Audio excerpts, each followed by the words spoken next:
Welcome back. Now, Africa, in particular Nigeria, is uniquely positioned to become a net export and trading hub of low-carbon hydrogen. But with hydrogen, can Nigeria retain its status as a global energy supplier?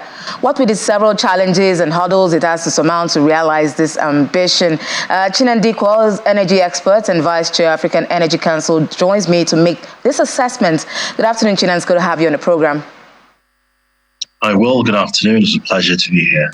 So now Nigeria is an oil state. So why should it abandon its competitive and leading position in oil and gas for hydrogen, which we know is proven right now as a commodity? Also, don't forget that today the president is launching the 650,000 barrels per day Dangote refinery in Lagos. So with that going on, who's going to be talking hydrogen?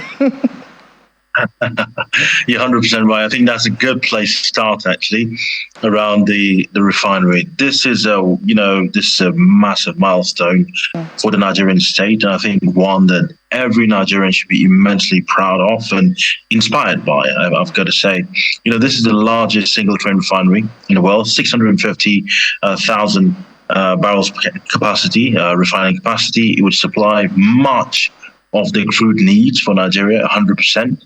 And with a huge surplus, for export into other parts of Africa or even into Europe. So this is monumental, I've got to say. If you think about all of the issues we've had over the last couple of years, 4 refineries, all not working. We've done several turnarounds and investments into them. None of those have happened. Now we have someone who's come with one massive train that potentially can supply all of the petrol, diesel, and all of those needs. Chemical needs that we require in Nigeria and largely Africa in lots of ways. If you think about South Africa, their refinery capacity has also diminished massively last couple of years. So this is really exciting. It's a very, very exciting prospect, I'd say, and we should all doff our hats for Aliko Dangote. So can Nigeria really export hydrogen? And if so, what barriers need to be overcome to make this happen? Yeah, so a couple of things. That's one is I'll just go back to your other question, if that's okay. You asked why Nigeria why should it, being an oil state, think about hydrogen? I think there are 2 very valid reasons why Nigeria must think about hydrogen or think differently.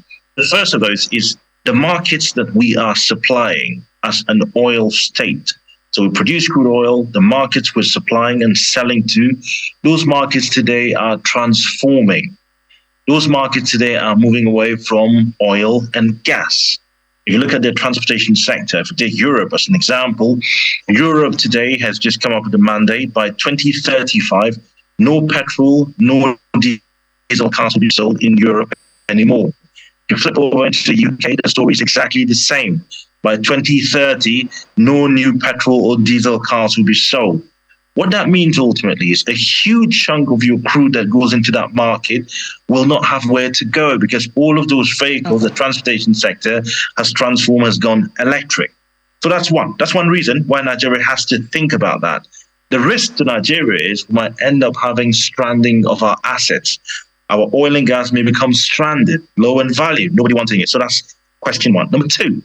If you think about it, most of the major investors in hydrogen today are actually our peers. They're actually the leaders in this bracket where we call ourselves. Saudi Arabia, #1 oil producer in the world.